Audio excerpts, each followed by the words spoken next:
睇盡40年中年喜樂，財運興衰，我戳破一個無人敢直講，絕大多數35至50歲人至死都睇不透的恐怖真相。你之所以越捱越窮，越儲越薄，越努力越無底氣，從來唔係賺得少，而係你日日省錢、年年積蓄的習慣，正在悄悄耗乾你一生的財氣與福運。好多中年人一輩子不嫖不賭，不亂消費，不貪享樂，日日勤奮做工，處處節衣縮食，事事精打細算，看似最穩重、最顧家、最會過日子，可偏偏存款漲得極慢，家庭是非不斷，身體日漸虧空，晚年運勢越來越滯。所有人都以為中年窮困是生活壓力大，是時勢不好，是運氣欠佳，但行內人睇得最清楚，真正拖垮中年人的，從來不是開支，而是一輩子陷在偽節儉、錯消費的死局裏。你以為自己在儲錢養家、積福晚景，實則每一日都在無形中亂花運勢，白白節損餘生福氣。35歲到50歲係人生財運定型、福氣落盤的黃金20年。呢個階段，每一次捨不開，每一筆冤枉慳，每一處無效消耗，都會慢慢鎖死你的階層，固化你的窮相，定格你的下半生。世間最可笑的誤區，就是中年人普遍信奉錢是省出來的，福是捱出來的，日子是熬出來的。於是從30幾歲開始，就徹底壓縮自己的一切開銷，對自己極度苛刻，對家人無度包容，對人情盲目付出，對無效生活反覆投入。他們戒掉娛樂，捨棄愛好，忽略身體，敷衍自己，把所有收入都用於填補生活窟窿，應對人情往來，滿足身邊人期待，以為這就是穩重，這就是責任，這就是中年人的本分。可流年與世情，從來最公平，亦最無情。不懂正確消費的中年人，再勤奮都只會越捱越窮，再節儉都只會越儲越薄。消費從來不只是花錢買物，更是一個人運勢的流向、氣場的進出、福氣的盈虧。錢流向對的地方，就是積財、積緣、積福；錢流向錯的地方，就是耗運、耗氣、耗命。35歲到50歲是人一生之中財運定格、福氣沉澱、運勢定型的關鍵20年。這段時間的每一分花銷、每一筆支出、每一次取捨，都在悄悄重塑你的家底、你的身體、你的人緣、你的晚年格局。我見過無數香港中年個案，徹底驗證咗呢個道理。有好多做文職、做地盤、做零售、做上班族的普通人，月薪差距不大，出身相差無幾，努力程度不分高下，偏偏人到中年，有人越活越輕鬆，家底越積越厚，家庭越來越順，運勢越來越旺；有人卻越活越吃力，負擔越來越重，是非越來越多，身心越來越累。兩者最大的差距，從來唔係運氣好壞，唔係出身高低，唔係機會多寡，而係消費思維的截然不同。窮途中年人的通病，永遠係亂花冤枉錢，死手無用錢，不捨得投資貴錢。而晚景有福的中年人，一生通透，懂得斷絕無效消費，聚焦有效投入，拿捏消費分寸，花錢花在點上，守財守在根上，積福積在世上。首先我要講透35至50歲中年人，第一種最耗運、最敗福、最難察覺的無效消費，叫做人情被動消費。呢種花銷唔會讓你買到物件，唔會讓你得到快樂，唔會幫你積累人脈，只會默默耗光你的積蓄，透支你的時間，拉低你的氣場，拖累你的運勢。人到中年，好多人都被面子、人情、體面合群綁架。明明手頭不寬裕，明明日子有壓力，明明自己過得緊巴巴，卻依舊不懂得拒絕，事事硬撐，樣樣硬頂，次次買單。親戚聚會、同學飯局、朋友應酬，鄰里往來，但凡有人呼喚就不敢缺席，但凡有人求助就不敢推辭，但凡有人起哄就不敢落後。為了所謂的體面，頻繁請客吃飯、隨禮包、紅包、幫襯無效關係、資助懶惰親友，一年下來，零零散散花出去的人情錢數目極其驚人。更可惜的係呢啲被動消費換唔來真心，換唔來幫襯，換唔來貴人，只會換來一堆無效社交，一堆是非口舌，一堆理所當然的索取。你次次大方，人哋就次次依賴；你次次包容，人哋就次次消耗；你次次買單，人哋就覺得你理所應當。一旦你稍有推辭，稍有吝嗇，稍有拒絕，往日所有的付出都會一筆勾銷，反而落得小氣、冷漠、不近人情的評價。我見過一位48歲的地盤師傅，半生勤儉，從不亂使錢，平日連奶茶、快餐都唔捨得食，日日帶飯返工，節衣縮食，可每年花喺無效人情、應酬、聚會、親戚拆字的錢高達數萬，10年下來，白白耗費幾十萬積蓄，最後屋企遇事，自己落難，身邊所謂的朋友、親戚全部避之不及，無一人願意出手幫襯。半生人情消費換來一場空，徒留一身疲憊，滿心寒涼。中年人一定要懂一個世情真相：35歲之後，所有需要你硬撐體面、勉強合群、刻意討好的人情，全部都係耗腹消耗費。真正的貴人脈，真實的親情友情，從來唔需要你用金錢堆砌，用買單維繫，用退讓換取靠譜的關係。講的是分寸，是價值，是真心，唔係飯局的客套、酒着的寒暄、表面的熱鬧。與其花盡積蓄討好無關緊要的人，應付無關緊要的局，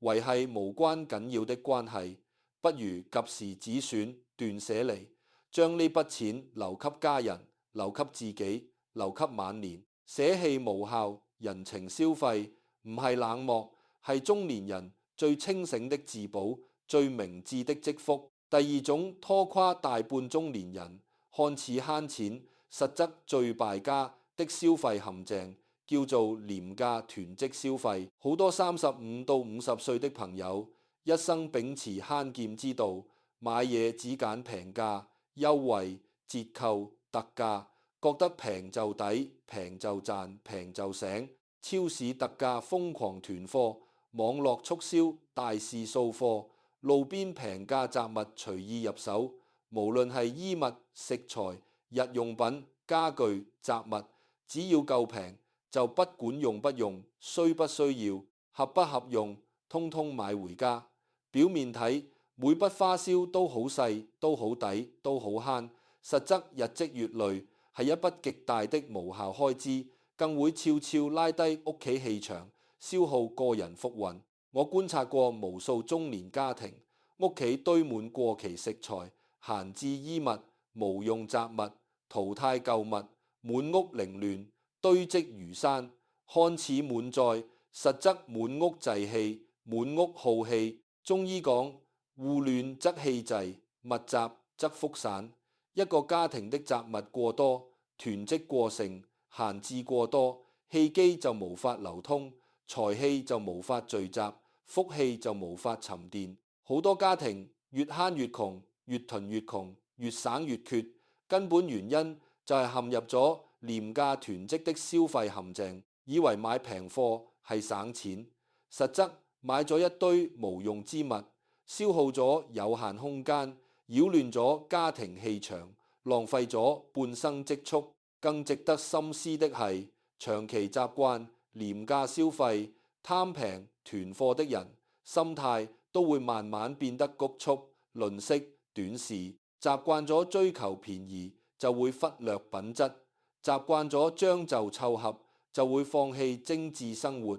習慣咗為小利糾結，就會失去大局格局。35歲之後，一個人的運勢拼的從來唔係你慳得幾多，而係你捨得幾多、通透幾多、格局幾多。一味貪平囤積、盲目節儉、事事將就，看似守住金錢，實則守住咗貧窮思維，守住咗低迷氣場，守住咗頹世人生。真正的省錢從來唔係買平貨、囤雜物、減開支，而係只買需要，不買慾望；只留精品，不留廢物。寧缺毋濫，寧精勿雜，寧貴勿廉。先清空無效囤積，再停止盲目貪平。先通屋企之氣，再聚人生之福。第三種最隱形、最傷身、最耗晚年底氣的中年消費陷阱，係對自己極度摳門、對身體極度敷衍的自我虧損式消費。呢個年齡層的人永遠有一個共同特點：對子女大方，對伴侶體諒，對父母孝順，對外人客氣，唯獨對自己最刻薄、最無情、最捨不得。子女讀書、補習、買衫、買玩具，幾千幾萬從不猶豫；家人看病、養生、消費、出行，從不計較；朋友應酬、人情往來、求助幫襯，從不推辭。唯獨輪到自己，日日捱最便宜的飯，住最舊的衫，用最殘的物，過最將就的日子。身體疲累、頸肩酸痛、睡眠紊亂、氣血不足，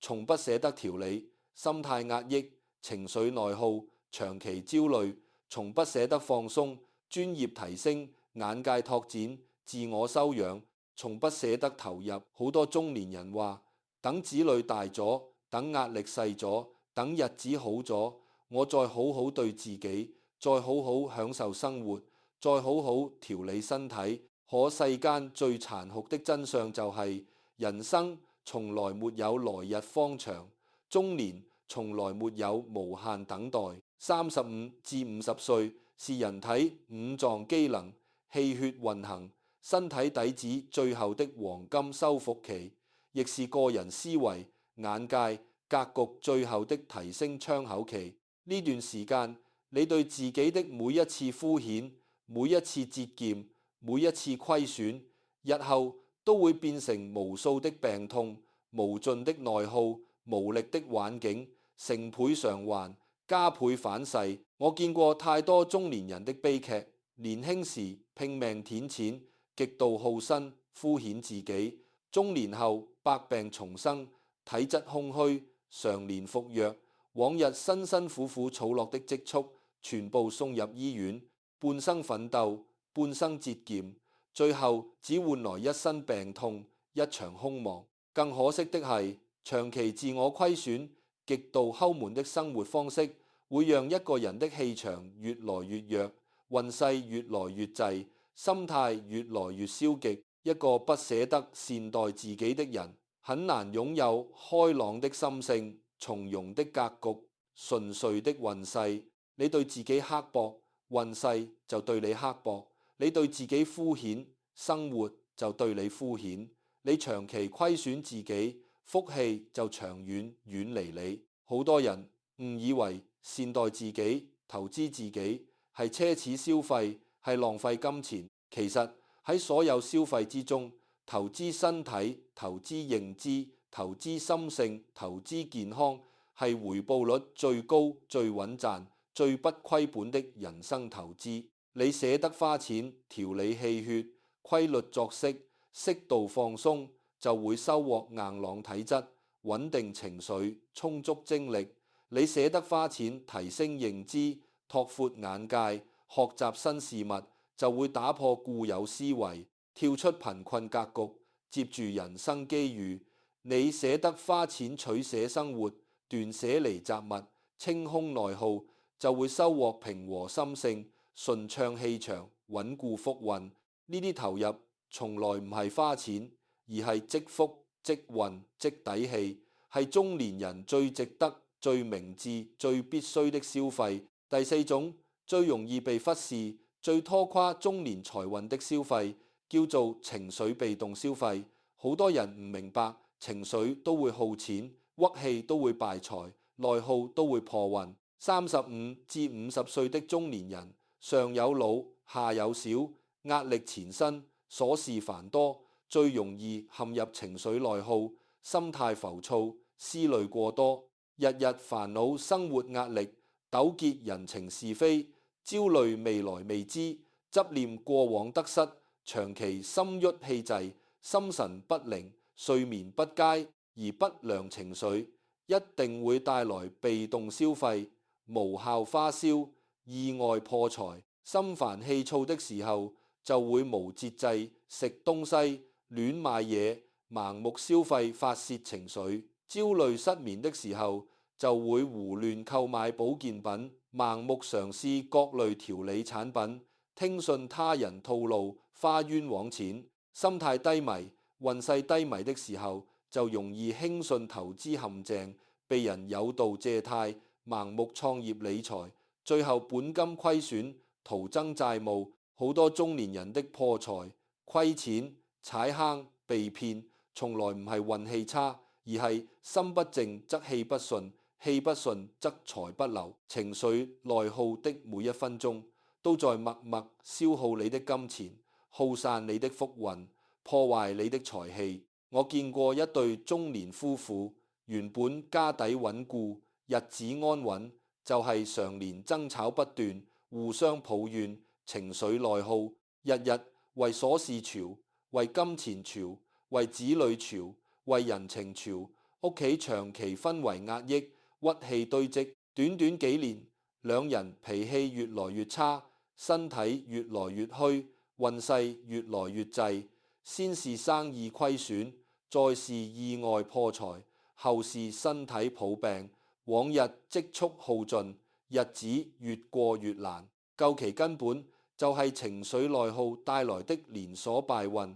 被動消費、無效損耗。一個家庭最大的財富，從來唔係存款幾多、物業幾套，而係家人心平氣和，家庭氣場通暢，生活遠離內耗。心靜則財聚，心躁則財散。呢個係千古不變的世情真理。第五種最迷惑中年人。看似穩健，實則封死。財運的消費係保守、僵化、不願迭代的思維消費。好多人到咗中年就自認定型，拒絕改變，抗拒新事物，固守舊思維，一生只懂拼命打工，被動坑錢，不願學習理財，不願提升認知，不願改變消費觀念，不願優化生活方式。他們將所有金錢、所有時間、所有精力都投入到重複勞動、機械工作、被動生活之中，不做任何有效迭代，不做任何長遠規劃，不做任何價值投資。年輕時靠體力、靠時間、靠辛苦可以啟到錢，可人到中年體力下滑、精力衰退、競爭加劇，單純靠勞動，錢的路只會越走越窄。如果依舊固守舊思維，不願迭代認知，不願合理規劃收支，不願捨得有效投入，只會陷入越忙越窮、越窮越忙的死循環。好多中年人一生勤勞，卻始終無法積累大財，無法突破階層，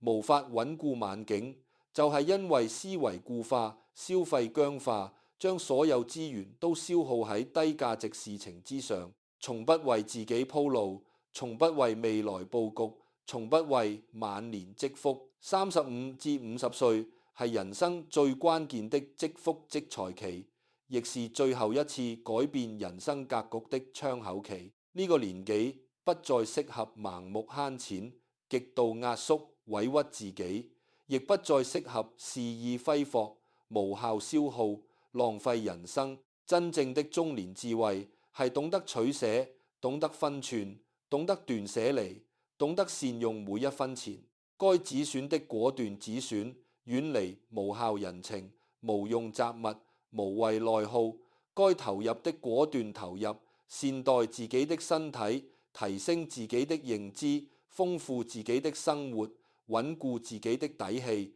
你要明白，錢從來唔係儲出來的，而係活出來的、收出來的、佈局出來的。過度節儉只會困住你的格局，低迷你的氣場。適度善待才能打開你的財運，沉澱你的福氣。中年人的錢要花在刀刃上，花在價值上，花在長遠上，花在自己身上。花錢養生係守住晚年根本，花錢養心係穩住家庭氣場，花錢養志係打開人生機遇，花錢養福係積累餘生安穩。世間所有的中年困境看似係錢的問題，實則全部係思維的問題、格局的問題、取捨的問題、消費的問題。35歲之前，你可以靠辛苦拼搏改變生活